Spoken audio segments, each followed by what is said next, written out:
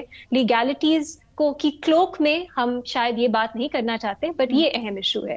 But مجھے اس وقت constitutionally clearly issue نظر نہیں آتا. اگر آپ بہت اسپرٹ میں جائیں کانسٹیٹیوشن کی، پھر آپ کہہ سکتے ہیں کہ ان اپوائنٹمنٹس کا نہیں ہونا چاہیے بائی اینڈ لارج. لیکن تاثر یہ بنتا ہے لینا، اور اس کو میرا خیال ایڈمٹ کرنا چاہیے کہ یہ جو کیبنٹ اس وقت بنی ہے اور یہ اپوائنٹمنٹس جو ہوئی ہیں، ان کے پیچھے اسٹیبلشمنٹ کا رول ہے، کیونکہ یہی ہے جو چیز ہمیں کیئر ٹیکر گورنمنٹس اور یہاں پہ ان کے بیچ میں جو ایک برج بناتی ہے. تو میرا خیال ہے دیٹس دی بگر ایشو. اچھا ٹھیک ہے، ایک چھوٹی سی بریک لیتے ہیں، اس کے بعد اپنے باقی دونوں تجزیہ کاروں کی رائے بھی جانیں گے.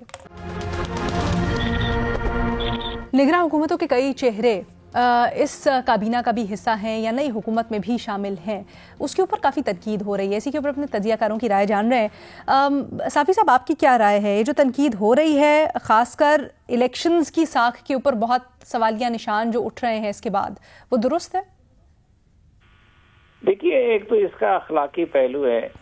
اخلاقی لحاظ سے نگرانوں کے بارے میں یہ ان سے توقع رکھی جاتی ہے کہ وہ غیر جانبدار رہیں گے. اور دوسرا یہ بھی دیکھیں کہ نگرانوں کا تقرر وزیر اعلیٰ، وزراء اعلیٰ اور وزیر اعظم کا تقرر وہ لیڈر آف دا ہاؤس اور لیڈر آف دا اپوزیشن دونوں کے مشاورت سے ہوتا ہے. لیکن آئینی طور پر اور قانونی طور پر تو میرے خیال میں وہاں پہ کوئی قدغن اس پہ نہیں ہے. اب جہاں تک سرفراز بگٹی کا تعلق تھا تو سرفراز بگٹی نے الیکشن شیڈول سے پہلے استعفیٰ دے دیا. انہوں نے پھر ایم پی اے کا الیکشن لڑا اور اب زرداری صاحب نے ان کو نامزد کیا پیپلز پارٹی کے، کیونکہ یہ صوبہ جو مسلم لیگ نون اور پیپلز پارٹی کے مابین تقسیم ہوئی تھی تو اس میں بلوچستان پیپلز پارٹی کو دیا گیا تھا، اور زرداری صاحب نے ان کو وزارت اعلیٰ کے لیے نامینیٹ کیا اور وہ وزیر اعلیٰ بن گئے. جو محسن نقوی صاحب ہیں وہ بھی ان کی تقرری غالباً الیکشن کمیشن نے کی تھی، اور جو دو نام اس وقت اپوزیشن کی طرف سے آئے تھے ان میں ان کا نام بھی تھا. تو قانونی لحاظ سے اس پہ کوئی قدغن نہیں ہے. آئیڈیلی اگر ہم دیکھیں تو پھر نگرانوں کو ایسا ہونا چاہیے کہ وہ کسی کی جانبدار نہ لگے. اچھا سر، ریما نے بریک سے پہلے ایک بڑا دلچسپ پوائنٹ اٹھایا اور یہ کہا کہ یہ جن نگرانوں کی خاص طور پر ہم بات کر رہے ہیں، ان کو جن کی تھپکی آشیرواد حاصل ہے، یہ دیکھنا بڑا ضروری ہے کہ ان ناموں کو کیوں کنٹینیو کروایا جا رہا ہے، اور پھر وہ ہماری جو سیاسی قیادت ہے اس کے اوپر کیسا ریفلیکٹ کرتی ہے جب وہ اکوموڈیٹ کرتے ہیں ایسے لوگوں کو. تو وہ تبکی اور عشیر آباد تو زرداری صاحب کو بھی حاصل ہے ان دنوں، وہ ان دنوں مسلم لیگ نون کو بھی حاصل ہے، اور انہی کی تبکی کے ذریعے وہ اقتدار میں بیٹھے ہوئے ہیں۔ وہ تبکی اور وہ عشیرآباد جو ہے وہ کچھ عرصہ پہلے عمران خان صاحب کو حاصل تھی، تو وہ بڑے لیول پہ بھی حاصل ہوتی ہے اور پھر نچلی لیول پہ بھی حاصل ہوتی ہے۔ لیکن اس وقت اصل میں اگر اس تبکی کی ہم بات کریں تو اس وقت وہ تبکی سب سے زیادہ زرداری صاحب اور شہباز شریف صاحب کو حاصل ہے۔ اچھا بھٹی صاحب، آپ کہیے گا، آپ کس طرح سے دیکھتے ہیں ان کی شمولیت، جو نگرانوں کی کنٹینیویشن ہو جو الیکٹڈ حکومت ہے اس کے اندر؟ میڈم شیخ، ایک بات کلیئر کر لیں کہ پی ڈی ایم 1 نگران حکومتیں اور پی ڈی ایم 2 ان کا خمیر اور ان کی مٹی اور ان کی ابتدا اور ان کی انتہا سب کچھ ایک ہے۔ میڈم شیخ، یہ جو نگران حکومتیں گزر گئی ہیں یہ غیر آئینی نگران حکومتیں تھیں، متنازع ترین تھیں پاکستان کی ہسٹری کی جب سے نگران حکومتیں بنی ہوئی ہیں۔ یہ نگران حکومتیں جانبدار ترین نگران حکومتیں تھیں۔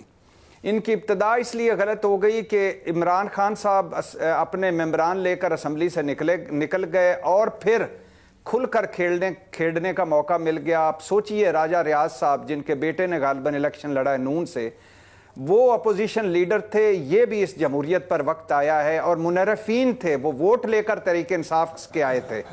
تو اس کے بعد انہوں نے، اور شہباز شریف صاحب نے، بلکہ نام ہی انہوں نے دیا تھا انوار الحق کاکڑ صاحب، تو وہ انوار الحق کاکڑ کا نام ان دونوں نے دیا تھا۔ یہاں سے ابتدائی غلط ہوئی اور ابتدائی جانبدار ہوئی، ابتدائی متنازع ہوئی۔